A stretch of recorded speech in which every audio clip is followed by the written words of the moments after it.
কোন কবরে নাফরমানকে যখন নেওয়া হয়, আমি নিজে এই হাদিস পড়াইছি, আল্লাহর নবী সাল্লাল্লাহু আলাইহি সাল্লাম বলে কোন পাপীকে যখন কবরে নেওয়া হয়,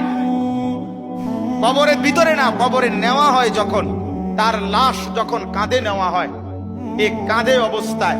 নাফরমান আর পাপী আপন স্বজনরা যখন তার লাশ কাঁধে নেয় খাটের মধ্যে,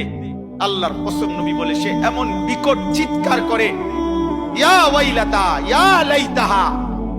এ আফসোস আমার স্বজন, আমার ইলা আইনা কদ্দামতুমুনি,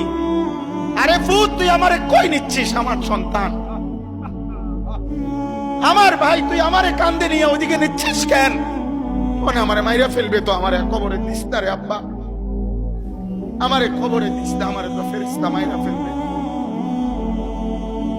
আমারে তো শেষ করে ফেলবে, আমারে দিস না।